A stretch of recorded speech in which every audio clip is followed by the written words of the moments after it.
Video सिर्फ educational purpose के लिए बनाई गई है। हम सेबी से रजिस्टर्ड एडवाइजर नहीं हैं। किसी भी प्रकार का इन्वेस्टमेंट करने से पहले आप अपनी रिसर्च जरूर करें। नमस्कार दोस्तों, स्वागत है आपका। आज की इस वीडियो में हम 3 ऐसी माइक्रोकैप कंपनी के बारे में बात करेंगे जो अभी स्पॉटलाइट में नहीं है, लेकिन इनके बिजनेस अंदर ही अंदर ग्रो कर रहे हैं। ये कोई हाइप वाली कंपनी नहीं है, ये ग्राउंड लेवल पर बिजनेस करने वाली कंपनियां हैं जिनकी डिमांड फ्यूचर में नेचुरली बढ़ सकती है। तो इस वीडियो को एंड तक जरूर देखना, जिससे कि कोई भी खास कंपनी आपसे छूट न जाए। तीनों कंपनियों का बिजनेस ऐसा है जिसकी जरूरत अगले 5 से 10 सालों में अपने आप बढ़ सकती है।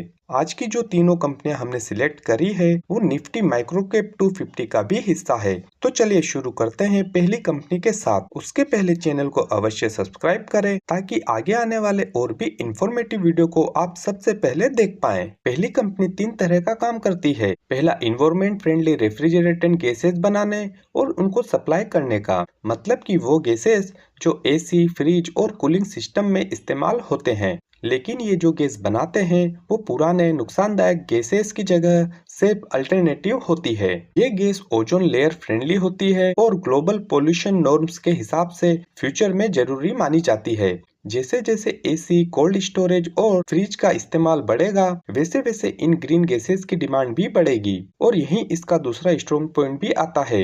ये कंपनी आश हैंडलिंग और कोल हैंडलिंग का भी काम करती है, मतलब थर्मल पावर प्लांट से निकलने वाली राख, जिसे फ्लाई आश बोलते हैं, को ये कंपनी कलेक्ट करती है और सुरक्षित डिस्पोज या रिसाइकल करती है। इससे 2 फायदे होते हैं। पोल्यूशन कम होता है, वेस्ट को दोबारा यूज किया जा सकता है। मतलब कि ये कंपनी इन्वायरमेंट प्रोटेक्शन और इंडस्ट्रियल सर्विसेज दोनों से ही पैसा कमाती है। और इतना ही नहीं, इसका एक हिस्सा विंड एनर्जी और ईवी मोबिलिटी जैसे फ्यूचर रिलेटेड बिजनेस में भी ग्रो कर रहा है। कंपनी का नाम है रिफेक्स इंडस्ट्रीज लिमिटेड। नंबर अगर देखेंगे तो कंपनी की मार्केट कैप करीब 3200 करोड़ रुपए की है और जब हम वीडियो रिकॉर्ड कर रहे हैं, शेयर का प्राइस 234 रुपए पर ट्रेड कर रहा है। इसका आरओसी 21% और आरओई 19% है, जो कि अच्छा है। स्टॉक का पी 17.1 और इंडस्ट्री पी 39.1।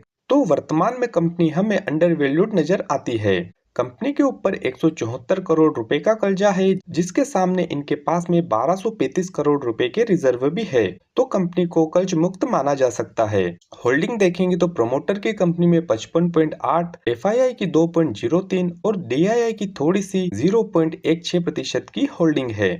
इसकी फ्यूचर स्टोरी समझे तो पोल्यूशन रूल्स स्ट्रिक्ट हो रहे हैं, कोल्ड स्टोरेज इंफ्रा बढ़ रहा है, एसी डिमांड भी बढ़ रही है, ग्रीन एनर्जी पुश बढ़ रहा है और इन सब ट्रेंड्स का फायदा ऐसी कंपनी को लॉन्ग टर्म में मिल सकता है। स्टॉक ने अपने इन्वेस्टर्स को पिछले 5 सालों में 1100% के रिटर्न दिए हैं और वर्तमान में शेयर अपनी हाई से 61% से ज्यादा करेक्शन दिखा चुका है। आपको कंपनी का बिजनेस कैसा लगा, कमेंट करके हमें जरूर बताएं। अब बात करते हैं दूसरी कंपनी की, जिसकी मार्केट कैप 3407 करोड़ रुपए की है और शेयर का वर्तमान प्राइस 88 रुपए है। स्टॉक का पी 37.4 और इंडस्ट्री पी 38.1। इसका मतलब ये हुआ कि स्टॉक ना तो महंगा है और ना ही सस्ता।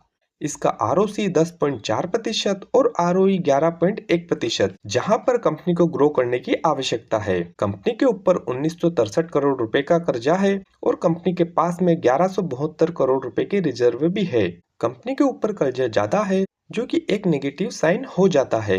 होल्डिंग देखेंगे तो प्रोमोटर की कंपनी में 65.2%, डीआईआई की 18.9% और एफआईआई की 6.15% की अच्छी स्ट्रॉन्ग होल्डिंग बनी हुई है। तो अब जानते हैं कंपनी क्या करती है। कंपनी इलेक्ट्रॉनिक्स का सामान बेचती है, जिनका इस्तेमाल हम हर रोज अपने घरों में करते हैं, जैसे TV, AC, fridge, washing machine, mobile, laptops और इलेक्ट्रिकल एसेसरीज। ये कोई ऑनलाइन कंपनी नहीं है, ये ऑफलाइन रिटेल स्टोर चलाती है।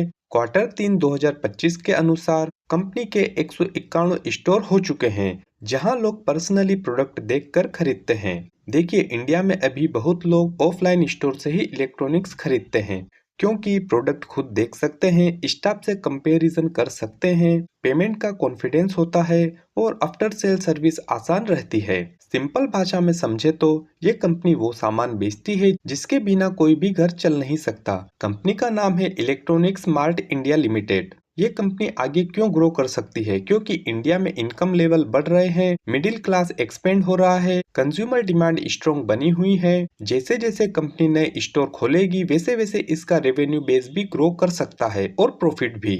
आपकी क्या राय है इस कंपनी के बारे में, कमेंट करके हमें जरूर बताएं। आइए अब देखते हैं आज की हमारी तीसरी कंपनी, जो कि पूरी तरह से डिजिटल इकोनॉमी से जुड़ी हुई है। उसके पहले वीडियो को एक लाइक अवश्य करें, ये हमें प्रोत्साहित करता है और भी अच्छे कंटेंट आपके लिए लाने में। कंपनी की मार्केट कैप 4389 करोड़ रुपए की है और शेयर का प्राइस 530 रुपए पर ट्रेड कर रहा है। स्टॉक का पी 46.2 और इंडस्ट्री पी 27.7। इसका मतलब ये हुआ कि मार्केट ने कंपनी को हाई वैल्यूएशन दे रखी है। इसका आरओसी 15.3% और आरओई 12.1%, जो कि ठीक है।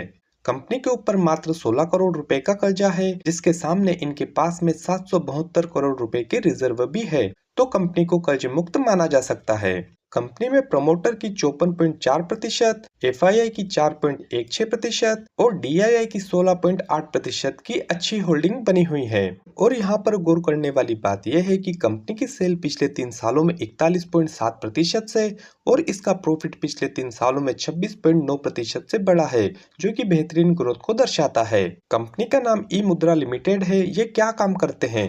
तो आपने कभी सोचा है, जब आप ऑनलाइन कोई भी इम्पोर्टेंट डॉक्यूमेंट साइन करते हो या कोई सिक्योर वेबसाइट खोलते हो, बिहाइंड द सीन एक डिजिटल ट्रस्ट सिस्टम्स काम करता है। वो डिजिटल सिग्नेचर्स और सर्टिफिकेट्स ऐसी ही कंपनीज देती है। मतलब कि ये कंपनी ऑनलाइन वर्ल्ड में ट्रस्ट और सिक्योरिटी प्रोवाइड करती है ऑनलाइन डॉक्यूमेंट्स, वेबसाइट्स और बिजनेस सिस्टम्स के लिए। आसान भाषा में समझे तो ये कंपनी फ्रॉड को रोकने और ऑनलाइन आइडेंटिटी सिक्योर करने का काम करती है।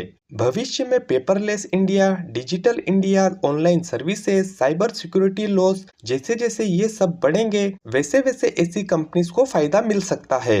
अब असली सवाल ये नहीं है कि ये स्टॉक्स कल भागेंगे या नहीं। असली सवाल ये है, क्या ये बिजनेसेस अगले 5 साल बाद आज से ज्यादा बड़े होंगे या नहीं। अगर आपको भी ऐसे छुपे हुए ग्रोथ स्टॉक पसंद आते हैं जो टीवी पर नहीं दिखते, तो चैनल को अवश्य सब्सक्राइब कर लीजिए, क्योंकि अगला वीडियो और भी ज्यादा डीप होने वाला है। और कमेंट में हमें जरूर बताएं इन तीनों में से कौन सा बिजनेस आपको सबसे ज्यादा स्ट्रॉन्ग लगा। ध्यान रहे दोस्तों, ये कोई बाय या सेल करने की सलाह नहीं है। मैंने सिर्फ डाटा और बिजनेसेस लॉजिक शेयर किए हैं। इन्वेस्टमेंट से पहले खुद रिसर्च जरूर करें। तो मिलते हैं जल्द ही अगली वीडियो के साथ, तब तक के लिए धन्यवाद। जय हिंद।